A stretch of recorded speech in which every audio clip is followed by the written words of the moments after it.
m'appelle Ndeye Diallo, Madame Faye, maîtresse sage-femme, centre de santé El Hadji Mansour Tambédou, en même temps présidente de l'Association nationale des sages-femmes d'État, antenne district centre. Donc c'est une journée qui est importante pour nous sages-femmes. C'est la raison pour laquelle l'association est venue en appoint pour aider l'école, dans laquelle il existe des promotions de sages-femmes qui sont en formation. Donc on est venu en collaboration pour dépister les femmes qui habitent aux alentours. Il existe des promotions de sages-femmes qui sont en formation. Donc on est venu en collaboration pour dépister les femmes qui habitent aux alentours. Depuis ce matin, on est aux environs de 30 femmes qui sont venues se faire dépister par rapport au cancer du col, mais aussi au cancer du sein. Donc c'est un cancer qui fait beaucoup de ravages, mais on sait que maintenant avec le dépistage, on a tendance à déceler tôt les femmes.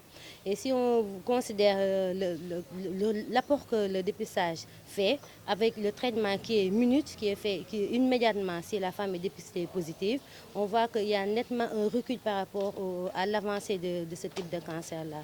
C'est ainsi que chaque structure, il y a les sages-femmes qui sont là-bas, associées à l'Association nationale de sages-femmes d'État, font ces types de dépistage et de traitement immédiat à ce niveau.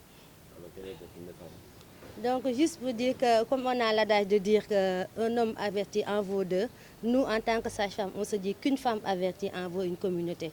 Parce que la femme qui est avertie, qui est dépistée, qui sait réellement ce que c'est le cancer. Parce qu'au niveau de chaque consultation, on a tendance à faire des causeries, des discussions entre femmes et leur permettre de poser des questions et de les répondre. On se dit que toutes ces femmes qui sont averties vont avertir leur communauté et aussi vont prévenir le cancer par rapport à leurs enfants, surtout en lutte avec l'utilisation du vaccin qui est offert ici au Sénégal. Okay. maa ngi tudd Ndeye Diallo, Madame Faye, maîtresse sage-femme, centre de santé El Hadji Mansour Tambédou. En même temps ma nekk présidente association nationale des sages-femmes d'État, antenne district centre. waa ndaje tey bi nekk na ndaje boo xamante ne bu sedd suñu xol la ñun sage-femme d'État yi, parce que ñun jàpp nañ ne xeex cancer du col ak cancer du sein ñun suñu yëf la. ba mu tax tey ñu ànd ak waa école bi di Sifal nga xam ne am na promotion sage-femme yu fiy jàngee, ñun association bi ñu xam ne ñooñu suñuy doom lañ, maanaam suñuy rakk lañ, ñu ànd ak ñoom pour mën a xeex feebar bi ci dëkk bi ak ci jigéen ñi fi dëkk. waaw gis nañ ne jigéen ñi sawar nañ ci woote boobu, ndaje boobu, ndax gis nañ ne depuis ce matin am nañ ñu bari ñu ñëw, on est aux environs, toll nañ ci lu xayma ci 30 jigéen yoo xam ne ñëw nañ pour ñu dépister leen ci cancer du col ak cancer du sein yëpp.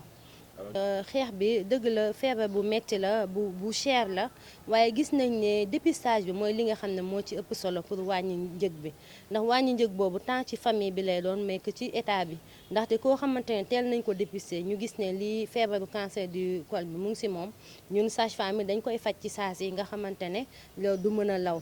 bu nekkee ñi nga xam ne tam peut-être feebaru cancer du col sein la boo xam ne gis nañ ne mi ngi tàmbale, dañ koy jàppale ma xam ndax teel bi bu fekkee am na rek mën naa ne faj bu bari bi ak bu cher boobu mën na ci bañ a am. ñun dañu gis ne nit buñ ko avertiré, góor buñ ko avertiré dañ naan ne day nekk ñaari góor, waaye jàpp na ne jigéen bu fekkee ne xamal nañ ko, waxuma la moom kese waaye dëkkam yëpp la jàppale. ndax jigéen boo xam ne moom xam na dépistage bi, xam na luy cancer bi, jàpp nañ ne kooku dina aar boppam, waaye dëkkandoowam dina leen aar, ndax ñoom ñi ngi ci tuur yi, ñi ngi ci ndaje yi, kon koo xam ne gis nga lu baax rek war nga ko mën a wax sa mbokk. ginnaaw loolu tamit doomi jigéen yi ci kër gi, yaay bu ci comprendre rek, ndax dañu gis ne saa yu ñuy def dépistage dañ ciy boole ak di waxtaan, def genre causerie waxtaan ak jigéen ñi, nga xam ne ku ne di nga mën a poser question bu la leerul woon, ba nga xam ne jigéen bi dina xam, kon kooku bu xamee dina aar boppam, aar dëkkam, waaye aar aussi njabootam. boo gisee kii maanaam prévention cancer du col ak cancer du sein yëpp dañu jàpp ne amul âge daal, maanaam ñëpp la ñuy prévenir ci ñëpp. xëy na dafa fekk ne ñàkk bi ñuy ñàkk day nekk 9 ans à 14 ans, parce que état du Sénégal ñoom la may ñàkk bi ñu bokk ci programme élargi de vaccination.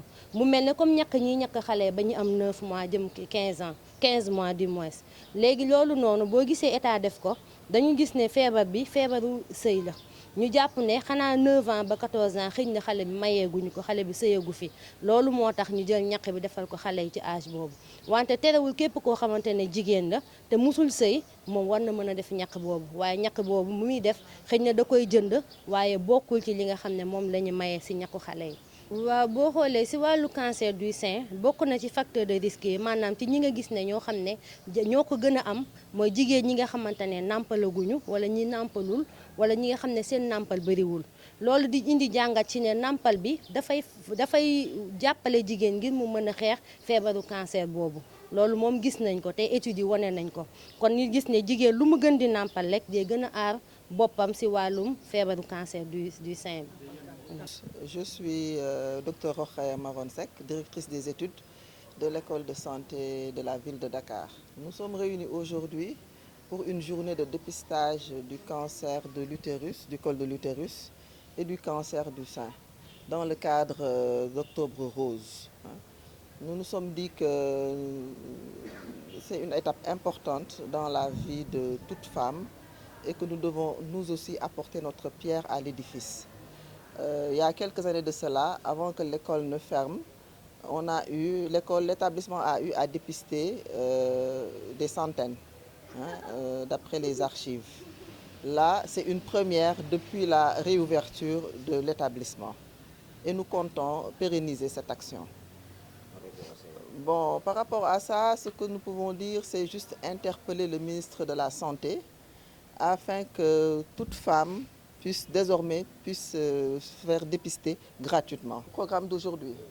Bon, aujourd'hui, il y a eu un dépistage du cancer du col de l'utérus, un dépistage du cancer du sein et également un dépistage de l'anémie. Parce que nous avons un laboratoire qui nous a accompagnés aujourd'hui, qui est le laboratoire Strides, qui est venu en appoint. Aux femmes, le message que nous avons à lancer aux femmes, c'est de ne pas négliger le cancer parce que c'est une maladie galopante. Chaque année, il y a un nombre, le nombre de femmes diagnostiquées qui souffrent du cancer augmente. Donc les femmes ont intérêt à se faire dépister chaque année ou chaque 2 ans. Et je vois qu'actuellement, la méthode que prennent les sages-femmes, c'est surtout la palpation avant de t'envoyer faire la radiographie. Ce qui est important parce que ça diminue quand même le rayonnement au niveau des appareils. Donc tey dañu ñëw di def journée de dépistage du cancer du col de l'utérus ak cancer du sein comme ni ko ñu bare di defee parce que autant suñu ancien directeur daf ñu ne woon dañ ko daan def foofu te daan nañu am ay centaines de femmes yu daan dépister. Cette année donc on a décidé ne dañ koy tàmbaliwaat parce que cancer du sein feebar la boo xamante ne jàngoro boo xamante ne mi ngi law di dem te jigéen yu bare duñu mën a dépister wu à temps bu ñu yegg si di dépister wu day fekk déjà feebar bi jël na avance bu baax a baax si ñoom moo tax action la boo xamante ne dañu décider à partir de maintenant di ko def at bu jot te ñi ngi woo jigéen ñi ñoom ñëpp ñu ñëw di dépister wu di xool seen wér-gu-yaram fan la toll. Tey en dehors de dépistage cancer du sein ak cancer du col dañuy def aussi dépistage anémie parce que dañu am benn laboratoire bu ñu gungee muy laboratoire Strides laboratoire boobu moo ñu gungee tey pour defaat encore dépistage anémie. Bon par rapport à ça xanaa di soññ rek ministre de la santé mu dimbali ñu ci baax ñu dem ba benn jigéen du fayati pour dem di defi dépistage et que bu waxtu wi jotatee octobre rose ñu gën a multiplier points yi jigéen yi mën a demee defi ji seen dépistage et gratuitement loolu daal laa xam ne maa ngi koy dénk ministre de la santé bu baax a baax. Droit des femmes xanaa ñu gën a toppatoo seen wér-gu-yaram parce que cancer mooy feebar boo xamante ne dafa antana gaaw des fois moment bi nga koy yëgee ak moment bi mu lay sonalee ba di la faat dafay gaaw mën na gaaw moo tax jigéen yi dañu war a def tout chaque année ñu ñëw di dem def seen dépistage.